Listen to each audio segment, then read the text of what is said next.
मिथ्या धारणा 1।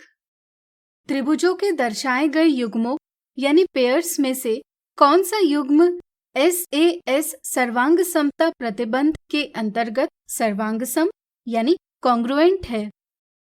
कुछ बच्चों को SAS प्रतिबंध की सही समझ नहीं बन पाती। बच्चे देखते हैं कि पहली आकृति के दोनों त्रिभुजों में दो भुजाएं बराबर है एवं एक कोण बराबर है। इसी तरह दूसरी आकृति में भी दो भुजाएं और एक कोण बराबर है। इसलिए सोचते हैं कि दोनों आकृतियों में दर्शाए त्रिभुज SAS प्रतिबंध के अंतर्गत सर्वांग सम है। इसलिए वे ऑप्शन 2 का चयन करते हैं, लेकिन यह गलत जवाब है।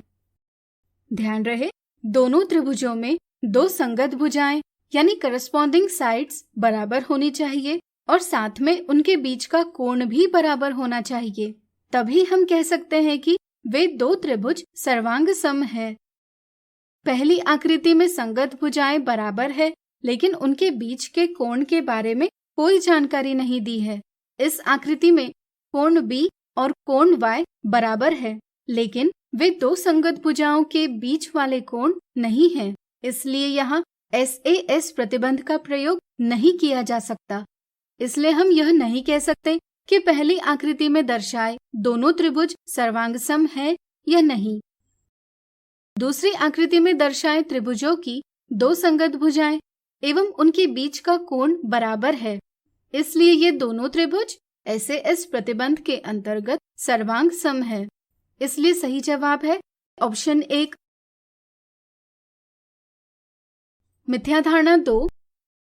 दर्शाए गए त्रिभुज ABC और त्रिभुज PQR में AB बराबर PR, BC बराबर PQ और कोण B बराबर कोण P है, तो निम्नलिखित में से कौन सा कथन सत्य है? बच्चे यह देखते हैं कि दोनों त्रिभुजों में संगत भुजाएं और उनके बीच का कोण बराबर है। इसलिए वे यह तो सही रूप से समझते हैं कि दिए त्रिभुज SAS सर्वांग समता प्रतिबंध से सर्वांग सम है, लेकिन वे इन त्रिभुजों के नाम सर्वांग समता के चिन्ह के साथ सही प्रकार से नहीं लिखते।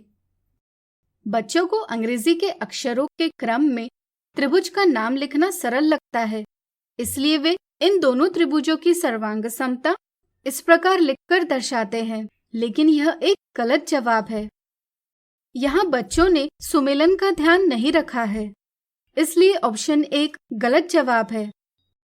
सही समझ यह है कि दोनों त्रिभुज सर्वांग सम सिर्फ उस स्थिति में होंगे जब शीर्ष B शीर्ष P पर, शीर्ष A शीर्ष R पर और शीर्ष C शीर्ष Q पर आएगा।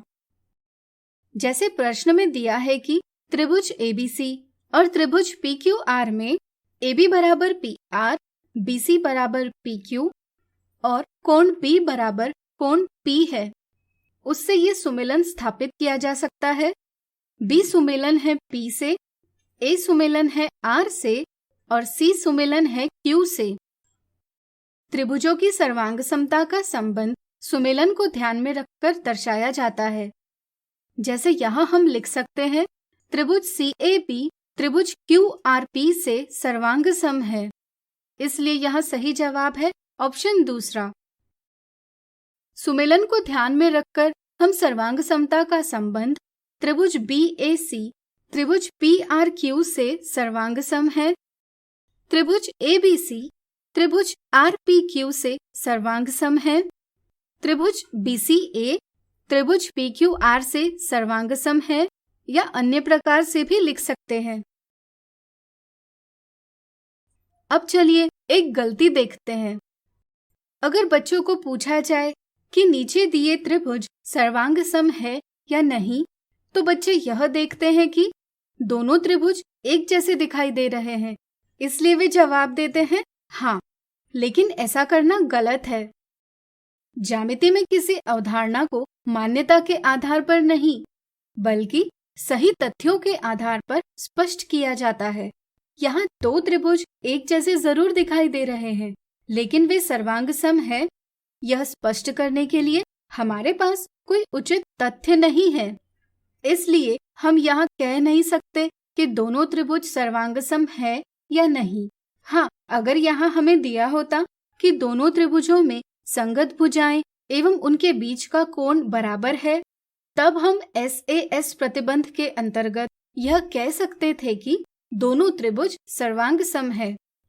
इसलिए ध्यान रहे, ज्यामिति में हमेशा तर्क का उपयोग करें, मान्यता या धारणा का नहीं।